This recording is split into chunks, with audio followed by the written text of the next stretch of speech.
Hey, Chance, push that button.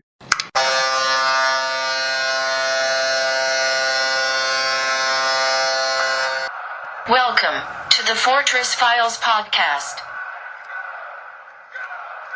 The First Lady-led show, covering all things Vegas Golden Knights. Roll down the drawbridge and step into the Fortress Files. And to start the show, here's your hostess, Desiree. Hello and welcome into another edition of the Fortress Files. I am your host, Desiree. With me today is my co-host, Aaron. Just enjoying these shutout victory donuts. Thanks. What are we calling them? Marc-Andre donuts now? Yeah. That sounded like a homer.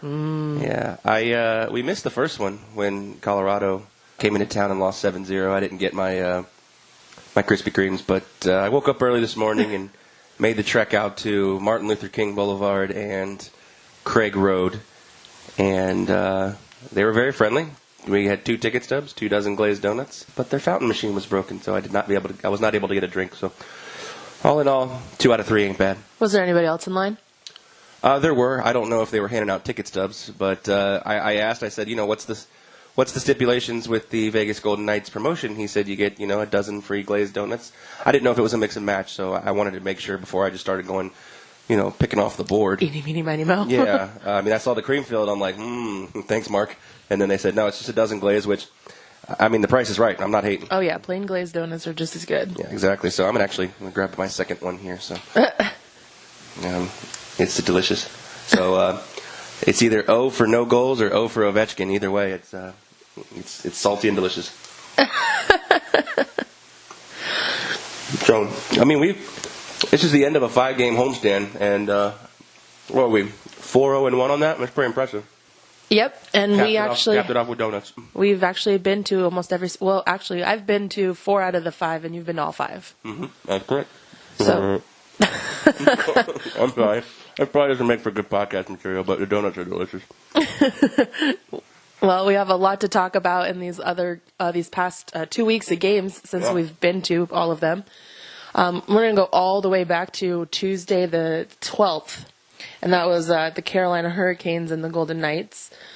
The score on that one was 3-2, and unfortunately we lost in a shootout. Mm-hmm. That was Fleury's first game back. It was Fleury's first game back. Seems like so long ago. And I will be the first one to admit I was wrong. In my last podcast, I had said that Fleury was going to be starting against the Penguins, which he did, but I thought that was going to be his first game back, too. And because you were wrong, I got free tickets to the Penguins game. You had free tickets to the Penguins game. That is true. Goals in that game came from England and Smith.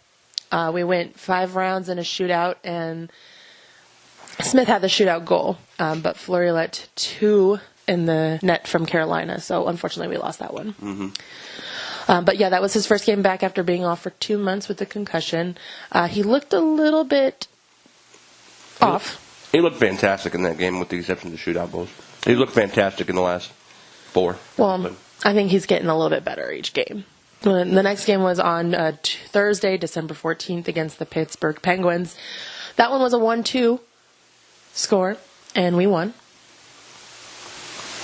We actually had pretty sweet tickets for that game. You're welcome. Yep, it's true. You want to tell them where we were? We were in Suite 46. All you can eat, all you can drink, and all you can deal with Penguins fans. Yeah, I think we were the only. Well, no, there was another couple in there, but the 4 of us were the only Golden Knights fans. 75-person suite, and we were the 4 Golden Knights fans. Yeah, we were outnumbered, but we got to rub it in everyone's faces. Yeah, they were a bit salty. Goals in that game came from Neil and Merrill. Merrill's first goal of the season, so caps off to him. Fleury had 24 saves in that game. He looked pretty sharp. He had a lot of really neat saves in that game, though. There was one where he's, had it blocked with his chest, and he kind of dove for the puck. What are you doing? Nothing. I'm just washing it down with milk. If you're directing a question to me, you should wait till I stop drinking the milk. So Fleury had a couple neat saves in that game. One of them was a block with his chest. He also came out all the way to the blue line to poke the puck back into the Penguins side to prevent Connor Sheary from getting a breakaway goal.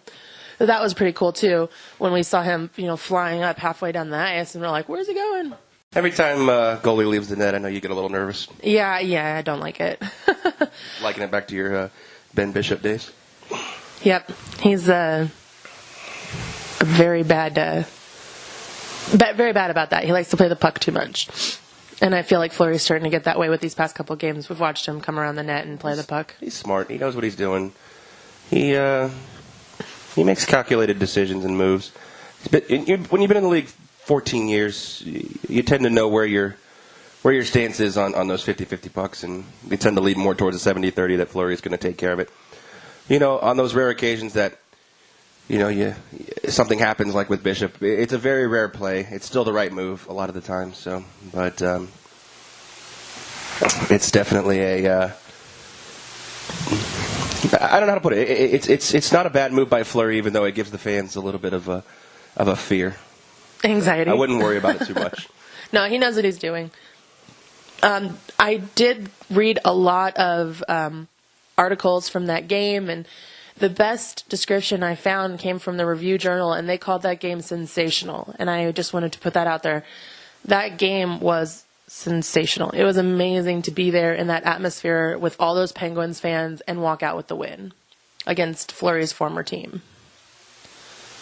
Yeah, that's probably got to feel good for him because while he'll probably downplay it as just another game, just another 2 points, there's a lot of history with the Penguins, and I think that was pretty evident by the visiting fans in the crowd, both cheering for Fleury when he made some spectacular saves, and the fact that they were wearing Fleury jerseys. Yep, and there was a lot of Fleury chants going on that night too. So that had to have been pretty awesome for him. We're going to scoot over to Sunday, December 17th. That was the Florida Panthers versus the Golden Knights. That's actually Gallant's former team. That was a 5-2 win. Yeah, that game felt like a letdown the first 5 minutes. It felt like, all the energy and all the excitement of Thursday coupled with, what happened with Gallant in the Panthers organization. On top of, I believe, if I'm not mistaken, we have the most people in our organization, 4 from the Panthers organization, 2 coaches, 2 players, of any other team that, of any of the original 30s. Well, you went to that game by yourself. Do you want to tell me about your experience? I wrote an article on the Vegas Squares website. You can catch it at vegassquares.com in the articles section. A little bit of a trip report, a little bit of a very weird feeling. I've never done a sporting event by myself, but it was a unique experience. Overall, I'd give it about an 8 out of 10. The woman sitting next to me was very, I don't want to say uneducated about hockey. She was learning the game in a very unorthodox way. Let's just put it that way. She wanted to let everybody know she knew who the players were. She knew who the players were, so the entire 2 periods I sat there, all she did was every time someone on the Knights touched the puck, she just screamed their name. No other contribution to the game. So finally, the 3rd period, I went down to the second or the lower level and stood behind section number 20 and watched it until the first empty netter went in with Marchessault and then I took off. All right. Well, goals from that game came from Nate Schmidt. That's his second one of the year. Miller, Haula, Marchessault with the empty netter, and Neal also with an empty netter. That was a neat empty netter for Marchessault and Smith to combine on. Almost the dagger, if you will, to kind of right in the back of the Panthers. Kind of a metaphorical, a pretty awesome piece of metaphorical, just get it in there for them. So it was cool to see those two get while it wasn't the game-winning goal, it was the game virtually deciding goal. It was a pretty cool experience. Very cool. Are you going to go to more games by yourself? I have season tickets. We have season tickets, and, you can't attend every game. And to be honest, a lot of our friends are either busy or not really hockey fans. So there may be more opportunities that present themselves. That hat trick package, actually, I already sold the tickets to the Panthers game. That hat trick package for $40 out the door, no taxes or fees. I mean, you couldn't beat it. I got a free hot dog and a free bottle of water. I couldn't beat it. I couldn't pass it up, even if, I didn't sit in my seat for all 3 periods. It was a steal, and I hope the Golden Knights do more things like that for games that may need some assistance filling the arena. Right. I mean, that arena was packed, and I don't know if it was because of the hat trick package, but if it was a hell of a marketing ploy. Very cool. Well, this next game was a huge, huge game for us. Game of the year candidate so far in both VGK history and potentially in the NHL. In our personal history. That was Tuesday, December 19th, and that was the visiting Tampa Bay Lightning versus the Golden Knights, and it was a 4-3 win for us. Goals came from Neil Marchessault, Hala, and... Marchessault? Marchessault. That was funny. Marchessault. That's how you say it, right? How do you say it? Marchessault? That's how you told me to say it. No, Marchessault. Marchessault? Chess. Chess. Not chess, like the game. Well, that's how I wrote this about. Is that how you wrote it? Yeah, okay. Let's cap that out. No, I think it's good. Say it. No, I mean, you're learning the game, and part of learning the game, you need to sit with that lady at the Panthers game. She knew everyone's name. But did she know how to pronounce it? I think she called him Marchie. Marchie? Oh, my God. That reminds me of the guy we sat next to at the Lightning game. Mm-hmm. All right. That's her boyfriend. Goals came from Neil Marchessault, Hala, and Theodore. He did it again. I didn't do it again. He did it again. Anyways. Very, very interesting game. And there's a lot we have to talk about on it. Okay. The game winner came from Shea Theodore That is correct. at 2.3 seconds left of the game. Or, in hockey terms, 1959. Or 1958, excuse me. Left in 1958 of the third period. That's, well, yeah. They go 1957 because there was 3 seconds. We'll have to get Dan Duva or the PA guy that you were talking to after the game the other day. We'll have to get them on the radio and see. So is it 1957 or 1958? Because did the 0.3 seconds count? It's part of learning hockey. It is, but, I mean, if you read it anywhere, everyone said 2.3 seconds left of the game. Right, but reading a hockey box score, as far as penalties, goals, it's the other way. It's counting into the period, not counting down from the right. period. So, just some food for thought. Well, thanks to Theodore, he denied the Lightning of an overtime point, so they walked out with nothing. Mm-hmm. And that is the number 1 team in the NHL that we just beat. In terms of points, you are correct. And there was a lot of interesting penalties. For the President's Cup, too. Yeah, there was a lot of interesting penalties and calls that were made in the third period, and a lot of things that maybe people disagree with, especially Lightning fans. Okay. One of them included England throwing equipment. That's what they called it on the Yahoo Sports thing. Overview of the entire game. A recap? Oh, thank you. A recap. They called it throwing equipment, and he actually broke his stick, and when he chucked it, it tripped on Jay Palat. It didn't necessarily trip him. It was a very weird bang-bang kind of play. The official, unfortunately, in a technicality, got the call right. When the stick breaks, you must release it immediately, or you receive a penalty for playing with a broken stick. Well, as England released the stick, he released it into the skating path of Palat, which then made contact with the puck and with Palat's stick. So, unfortunately, while I know it was Derek England's not his intention, unfortunately, where he placed the stick in the path of Palat's in his skating path, unfortunately created the call. It was the right call, unfortunately. But when you see that the way he made the motion, it definitely wasn't intentional. But it's the same with high stick. It's doesn't matter if you hit. It doesn't matter if you didn't mean to hit the guy in the face. You still hit him in the face. Right. There was a lot of Knights fans that definitely disagreed with that call, though. Oh, I don't doubt that. But we also, like I said, have a lot of Knights fans learning the game as well. And there was also a penalty towards the end of the game that resulted in that power play game winner with 2.3 seconds left from Theodore. Coburn got called for holding the stick, and that was also the right call.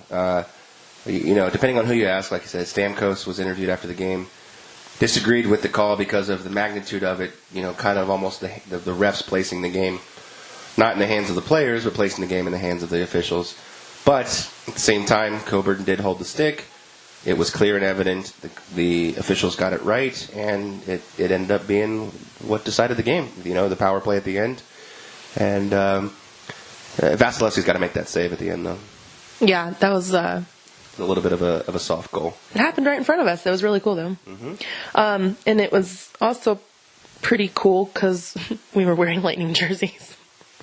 I don't know if "cool's" the right word, but I mean, we had our Lightning jerseys on. We had our Vegas caps. Look, for 81 games of the year, 80 games of the year, I'll root my heart out for the Vegas Knights. But I've been a Lightning fan since I was 12 years old, and it's really hard to just drop that allegiance. So I think maybe my plan going forward is to probably wear Vegas in Vegas, and if we go to Tampa, I'll wear Tampa in Tampa, and then I'll wear a Tampa Bay hat. I'll wear the home team sweater in their stadium with the alternate team hat, and vice versa. So that's my plan going forward, I think. Well, they did have a strong presence of fans. Sure. So that was pretty good. Yeah, they were, of the 5 games, they were probably third of the 5 teams as far as fan attendance. I think it was Pittsburgh, Washington, Tampa Bay, Florida, and then Carolina. Okay. We did have a lot of praise coming from the other team in interviews afterwards. Stamkos was cited saying that this is one of the best atmospheres he's played in during a regular season in a long time, and wonders why it took so long to get a team here. So that's nice to see. I mean, to answer that question, it's just hasn't really been a thought. I mean, it's the age-old statement that the taboo of Vegas and the connection with professional sports hasn't always still seems to be gambling. That position is lightened depending on who you ask, but there's still a lot of people in America and probably maybe around the world, depending on your belief system, that gambling is a sin. And the emergence of professional sports in a town that's known for a cardinal sin still doesn't strike a good chord with some fan bases. So especially those in maybe the Bible Belt area. Right. And then Girardi from the Lightning was cited as saying that they're a very good team. It's a hard building to play in, and he called it electric. Well, and that's a testament to you guys out there. That's the fans. First and foremost. That's just a testament to the embrace of Vegas hockey. Right. And then actually Coach Cooper said it felt like a playoff game. He was actually in town earlier. He came in early and came actually and watched the Panthers game. Well, they were all there Sunday because they finished the game Saturday night in Colorado and got to Vegas as fast as possible. Right, but I mean, I know for sure that he was at the game because he was walking around on the concourse, and he was just in awe over how much this fan base has interacted with this team and embraced this team. Yeah, and don't get me wrong, I'm not trying to play the cynical note on that.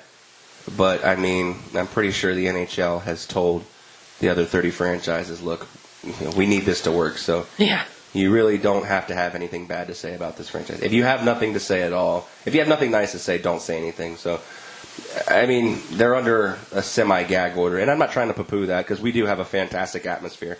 And it's a playoff atmosphere, it seems, almost every game. But I would imagine if anyone had something negative to say, they'd be getting a call from Bettman's office real quick.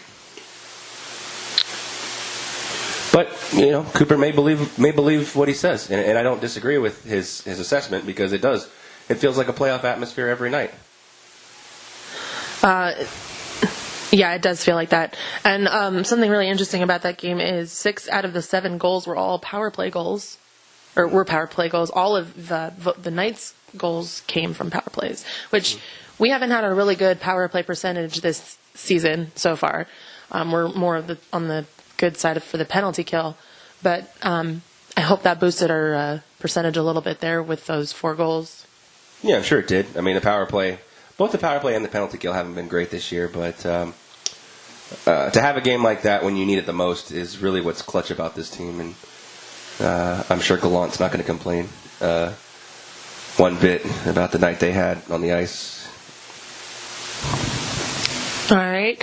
Next game was on Saturday, December 23rd, which was actually last night for us. Mm-hmm. That was the Washington Capitals versus the Golden Knights, and that was a shutout, 3-0, and we won. Yeah, I like to now refer to that game as the Krispy Kreme game. The Krispy Kreme game. We did get our Krispy Kremes. Or we can, hey, what was the score of the Knights game last night? It was 3-0 Ovechkin. 3 to donuts. Because I don't want to eat goose eggs. The goals from that game came from Tuck, Lindbergh, and Carlson. We were actually in the suite for that game, the same suite we were in for the Penguins game. That is correct.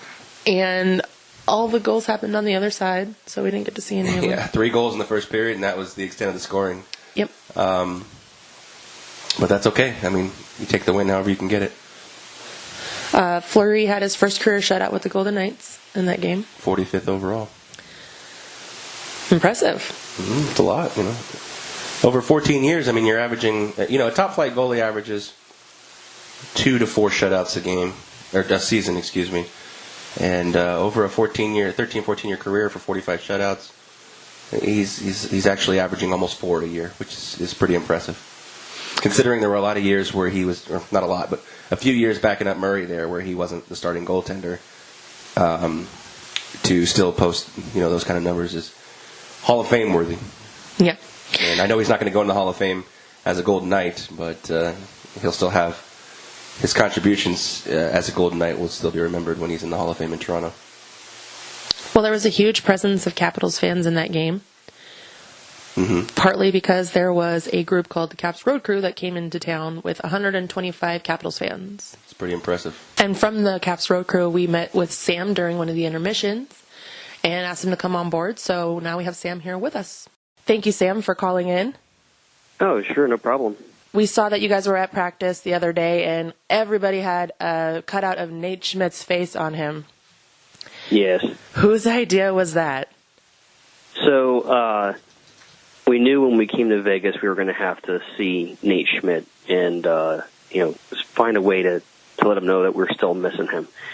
So my wife had this idea, hey, why don't we pull like a Mystery Alaska kind of thing where he comes out and we all put up these faces.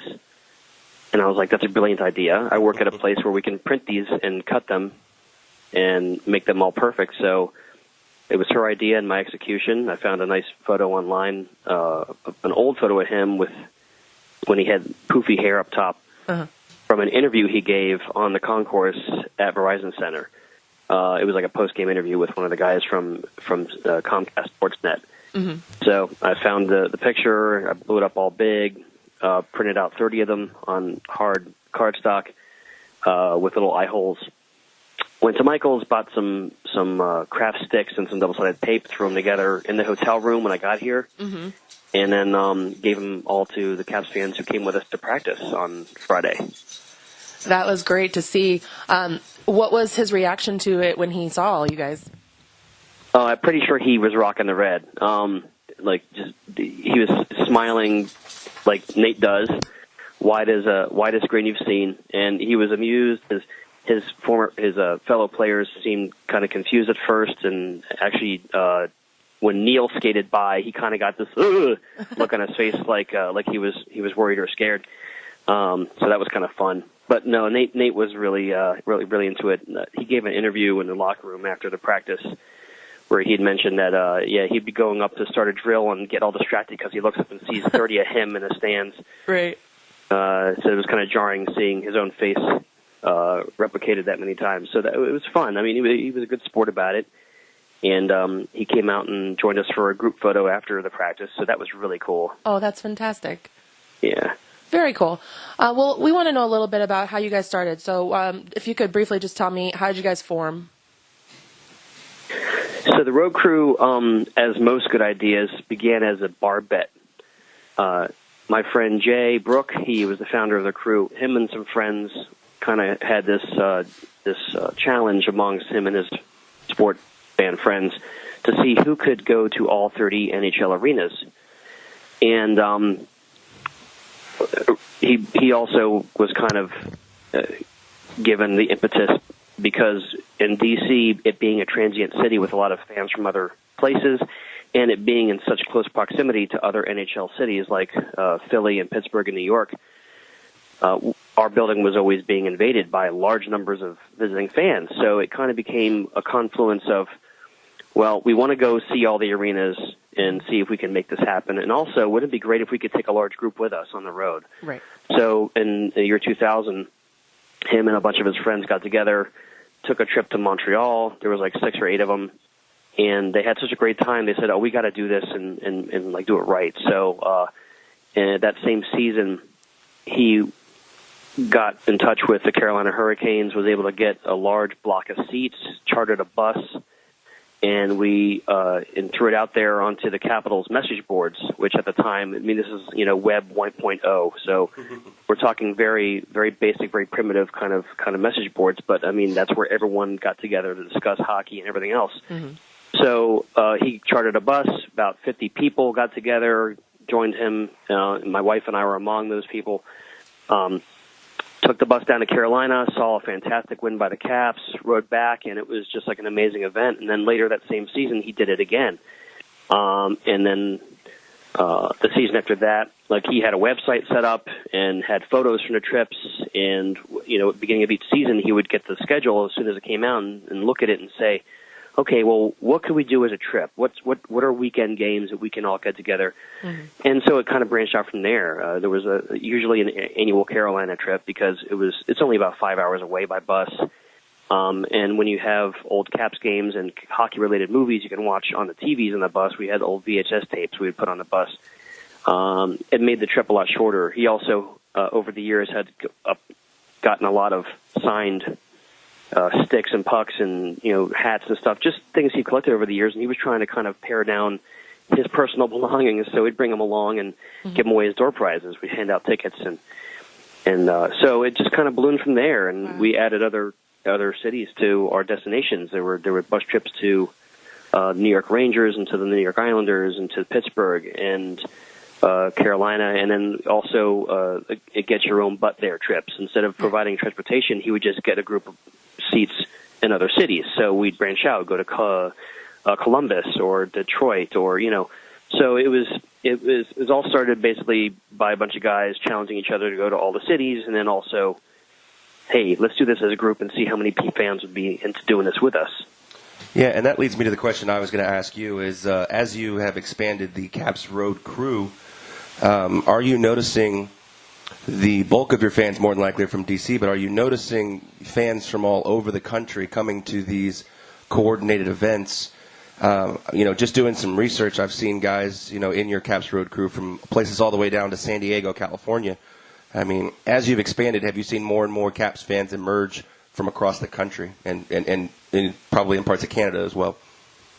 Yeah, we've seen, well, what happens because people from D.C. also, instead of being from other places and moving to D.C., there are folks from D.C. or from the D.C. area who were Caps fans who eventually moved elsewhere, or people who have extended family and friends elsewhere who are still Caps fans from back in the day. So we do tend to get a lot of, like when we have every other year or so, whenever the schedule provides for us, we'll usually have a back-to-back game in California. So you have L.A. Kings on one night and Anaheim the other night. Right. So we'll have folks who actually live in California or anywhere. I mean, hell, one of the guys who came to the game last night came all the way down from Seattle, and he used to go to Caps games when he was a teenager, when he was still living in the D.C. area.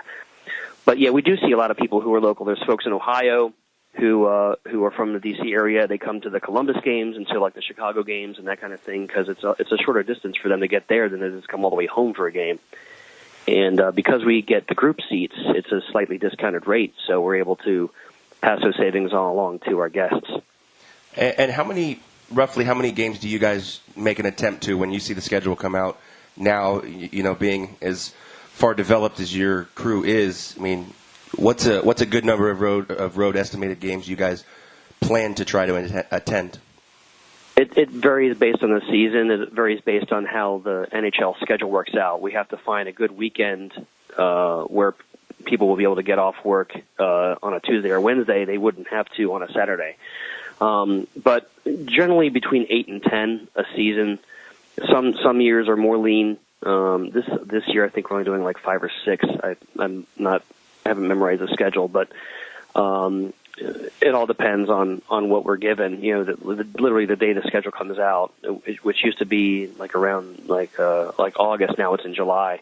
my wife and I get together and we look at the schedule and we look, okay, what weekend games are, are ones that would be appealing to fans. Mm-hmm. We generally stick around the Eastern time zone and possibly the Central time zone. But like we had fans in Arizona on Friday night, and some of them came to the Vegas game yesterday. We had sometimes we'll have like New Jersey and New York within a week of each other. It also depends on if there's a holiday involved. I mean, we didn't think at first when we saw Vegas at Christmas that there'd be a huge turnout. We knew there'd be people who'd want to come. It's the first year of this franchise, mm-hmm. and there's all this excitement built around the team, and also there's a couple former Caps, and we thought it'd be fun, but we didn't anticipate this kind of response. We were thinking maybe 20 to 30 people. We got 125 people to come to Las Vegas for a hockey game. Wow. On Christmas, too. So, yeah, right. We didn't realize we had so many childless heathen friends. So, well, I can tell you, you tell somebody now, hey, let's go watch a hockey game. Yeah, maybe we can make it work. Let's go watch a hockey game in Vegas. Okay. I'm sure you have a much easier time persuading any fan in that sport, in that context. But, Des and I last year, before Vegas existed as a franchise, we were and still are Lightning fans, and we tried to do their West Coast swing. 2 years in a row, I believe we did it as well. And reading your, website and reading your guys' philosophy, if I wanted to be a Bolts road crew or a Knight road crew, what advice do you have for, guys like us to, kind of start something like this and get, so much involvement and so much, fan effort and fan interaction in something like this? Well, one thing that helps is my wife worked in the hospitality industry for over 20 years.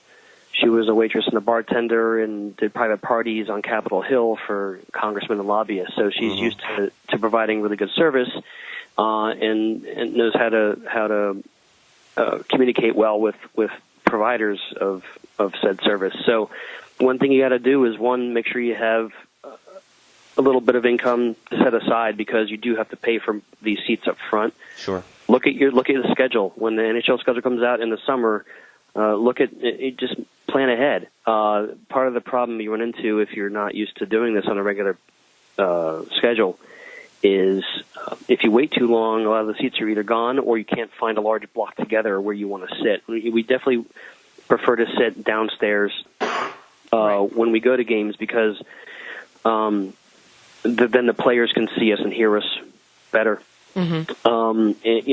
And depending on the building, they can see us really well. We like to gather for warm-ups to make sure that they realize we're there ahead of time. Sometimes we can give them a little bit of a boost to see that their home fans have traveled that way.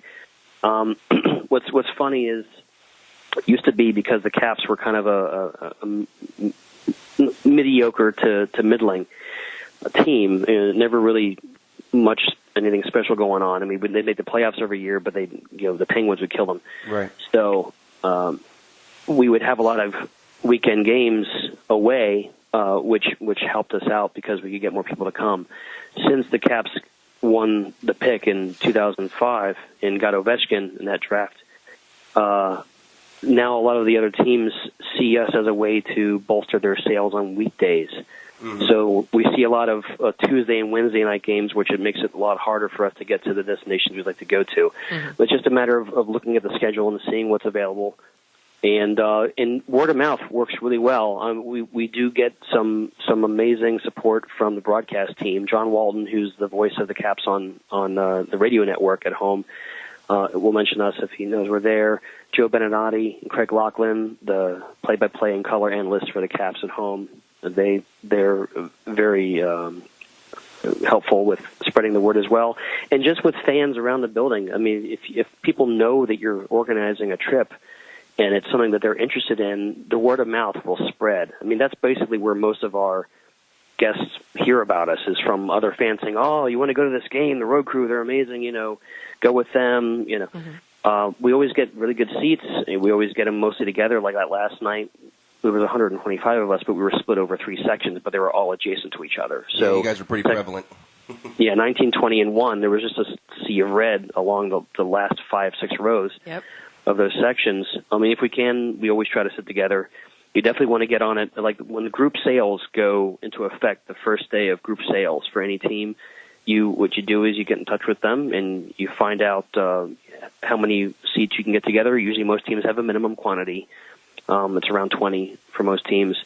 So even if you start with just 20 seats and then you buy them, and then you start spreading the word and just getting fans involved and seeing who wants to come. And the beautiful thing about it is you don't really have to ask for much. Once fans go on a few trips, then they start to want to contribute. They want to be part of this. They feel like this is amazing because, I mean, what started as a bunch of hockey fans who were just looking for a designated driver are now, actively taking part, and we'll have like an off-season cookout, and people will bring like potluck, like, desserts and sides and whatnot.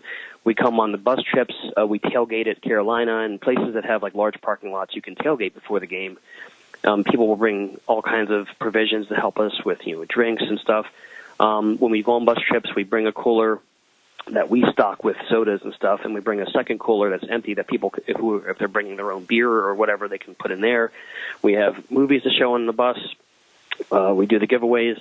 It's just if you make the trip as appealing as you can and do something that no one else is doing, more people are going to want to be a part of it.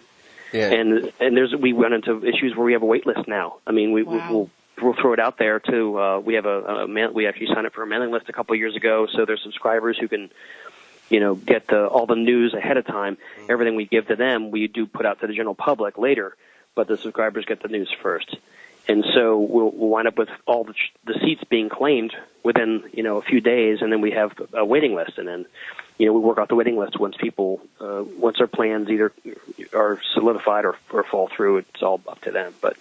Yeah, it's an amazing thing. The camaraderie you have on the road with all these fans, and based in the city, it can either be a really amazing event, or sometimes you can get a little tense. I mean, there's been some. We don't like to go to Pittsburgh as often because I hate to say it, but the fans there aren't as friendly as in other cities. Yes, we were very aware of that from last week. But it sounds like you guys create such an amazing experience and adventure, and as far as marketing goes, it's amazing what you can do marketing-wise between word of mouth and social media for little to no cost. It's pretty amazing the ability we have nowadays.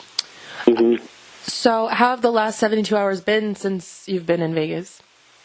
Oh, it's been fun. It's been great. We arrived Tuesday morning, my wife and I, and we've just been going around and seeing things. We haven't been to Vegas in 17 years, so a lot has changed. Yes. We like the bus system a lot. I mean, it's been invaluable getting up and down the strip because, all that walking can be kind of tiresome after a while. Especially with the wind. But we've had great times. Staying at the Luxor, I took some friends of mine who were in town to go see the Bodies exhibit because that was something they found fascinating. We were going to see the Penn and Teller tonight, my wife and I, because that's Very always cool. been a dream of mine to see them live. And there's so much to do that people always find fun things to do. I mean, for the last 3 days, just eating amazing meals and trying interesting drinks and just seeing all the sights and stuff. It's a really kind of surreal world here. It's 24 hours, 7 days a week of nonstop lights and sound. Yeah. Can be kind of overwhelming at times, but it's been a great time. It's been a lot of fun.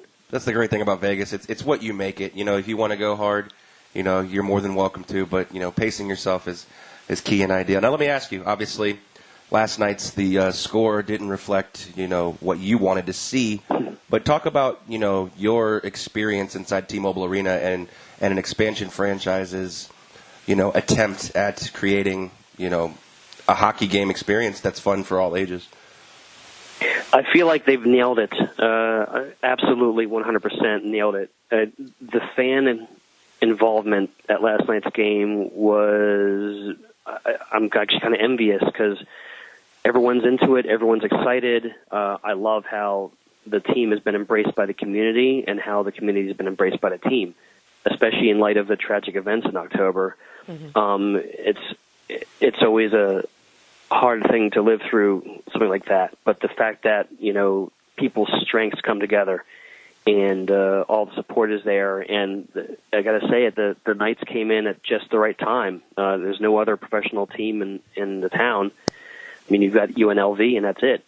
Yeah. So I love the building. It's a beautiful setup, beautiful layout. I love the open architecture on the upper levels where you can just walk by and kind of hear everything and all the sounds and the swelling and the excitement, and the fact that you've got this team of guys who there's not a whole lot of giant egos in that locker room. These are all guys who are playing 5-10 minutes a game, and now they're getting starting roles. And between them using that adversity to be the best version of themselves, and this town just rallying around this new franchise, it was amazing. I mean, we bought a Golden Knights hat. I mean, I never really understood the whole thing about, I'm a Cap season ticket holder, but the Sharks are my West Coast team, or Vancouver is my West Coast team. I never understood the having a favorite team that wasn't your team.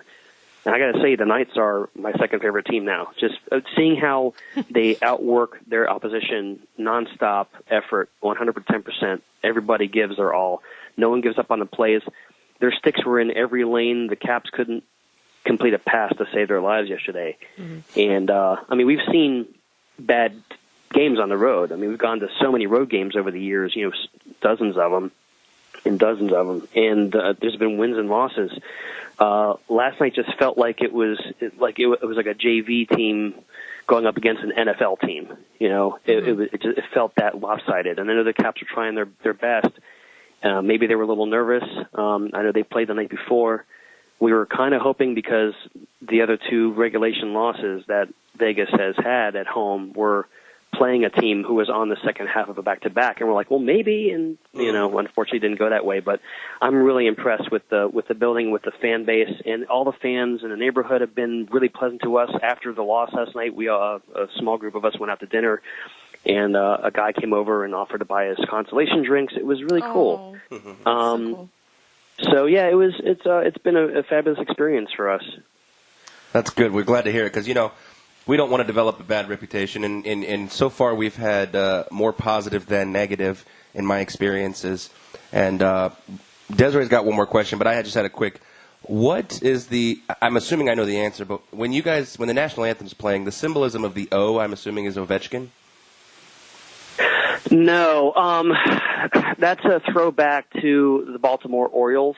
Okay, that was my next thought, yeah. Because of the O's, and because the Nationals, Washington Nationals, didn't exist for so long. I mean, it was just the Orioles were the D.C. baseball team by default, because the Senators had left way, way, way back, and so there was no baseball in D.C. So people who were kind of in a D.C. region would start rooting for the Orioles, and for some reason on that second O, everyone yells O. So I'm not a fan of it. I don't really care for folks yelling stuff out during the national anthem.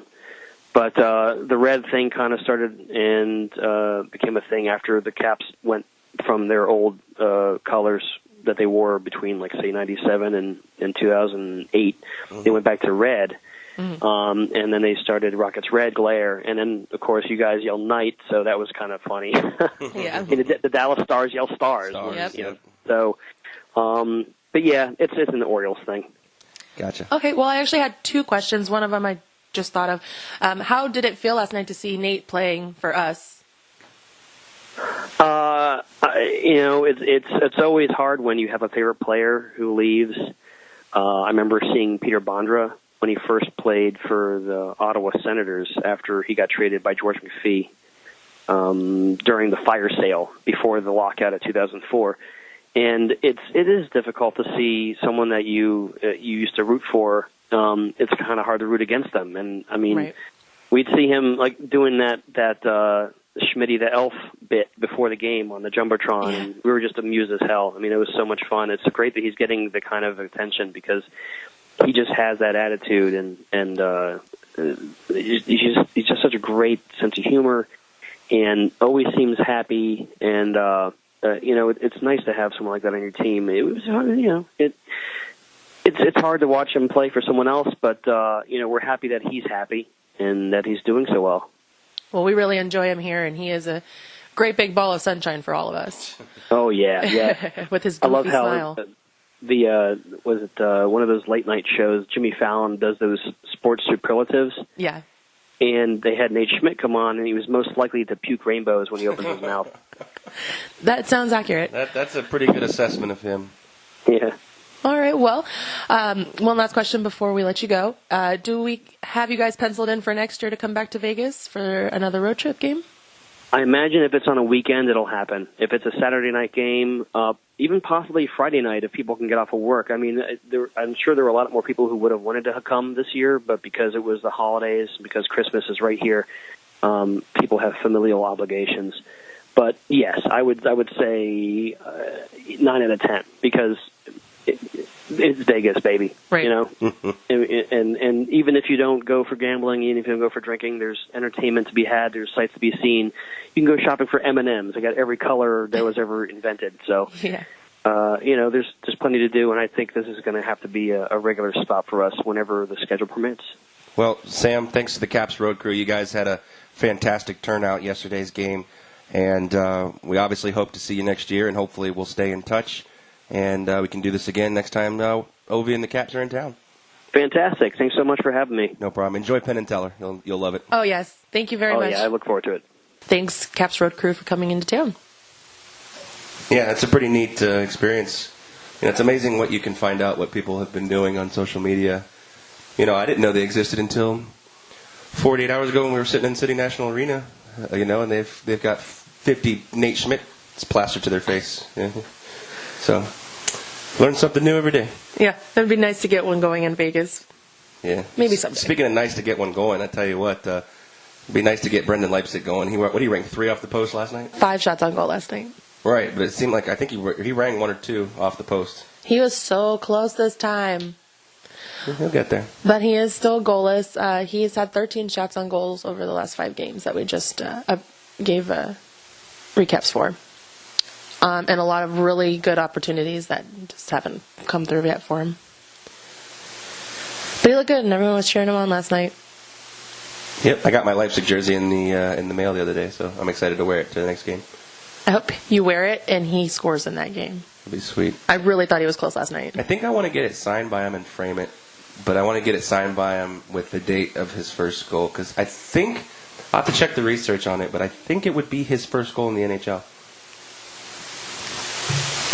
Did he play for another team prior? He played for Toronto. But he was in the AHL.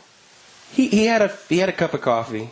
I think he played like 6 games for the Maple Leafs, but I don't think he scored. So I'm looking that up right now. So you go ahead and talk about what you were going to talk about. All right. I'll see if I.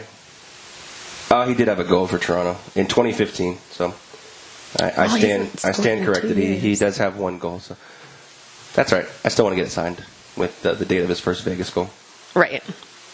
All right. Well, the shining night of the week is going to go to Marc-Andre Fleury for 4 huge wins these past 2 weeks. 120 saves overall, and beating his former club, the Penguins, and the best league in the league, the Lightning. The best team in the league, the Lightning. So congratulations to Marc Fleury.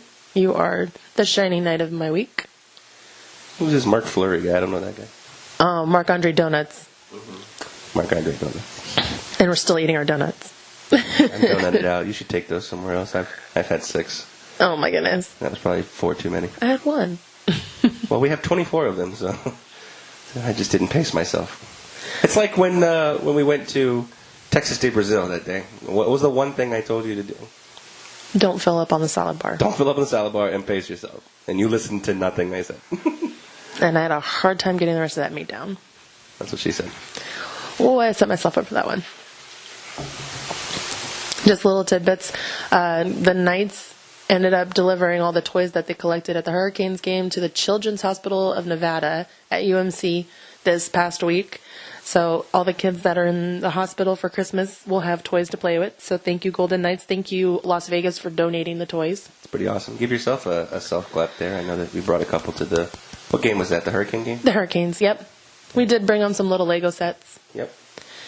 And there was a family skate on December 20th where there was the Budweiser Clydesdales and the Budweiser Dalmatian dog were there for photo ops. Mm-hmm. Yeah, they only had the one horse, but it was everybody. You could get your photos with them, so that was cool. Yeah, I actually had one of my girlfriends there with her family, and she and the whole family got to take the picture with the Clydesdale. Yeah, between working and the Tampa Bay game, we didn't get to make it out. Yeah, it was just a tough one to make it to. Yeah. Yeah. Well, we'll be at future ones. Yeah. And then an update for the All-Star vote that's still happening on NHL.com, so make sure you get your votes in. James Neal is in third place in the Pacific Division to be captain with 10.3% of the vote, and Fleury's in fourth place with 8.8% of the vote. You can write in an option, and both of us wrote in William Karlsson.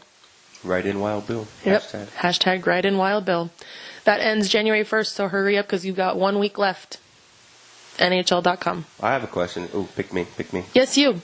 What happened to the puppies? What? Is it a knock-knock joke? Oh. No, what happened to the puppies? The adoption thing. I didn't get to go to that one. I think that was on the 18th, if I'm not mistaken, at City National. You were there. What happened? They had 5 Pomeranians available for adoption, but it was auction style. Oh man, how much did those dogs go for?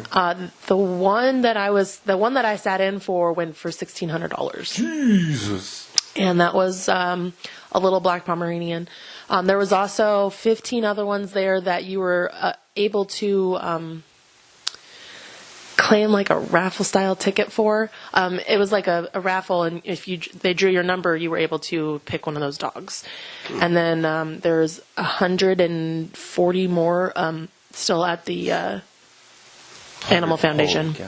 It's kind of a weird experience. I don't think I've ever been to a dog auction, and it's great what they did for the community. It's just still that it's odd. It's a strange thing, but hey, it worked out. It had a good turnout, and like you said, what did you say? 15 dogs got adopted that day. So, well, 20 if you include the 5 that were auctioned. Oh yes, 20. So 20 went home with homes.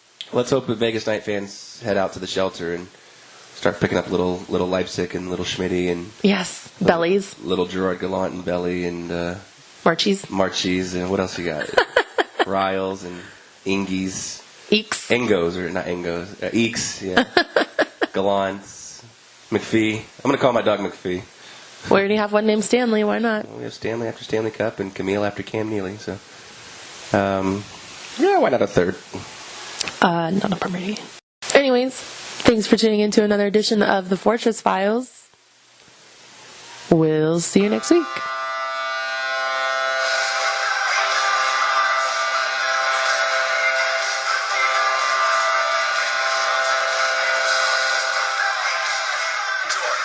Here's Cody Glass, the 18-year-old 6'4" Long with a step to the net, comes in front, he scores!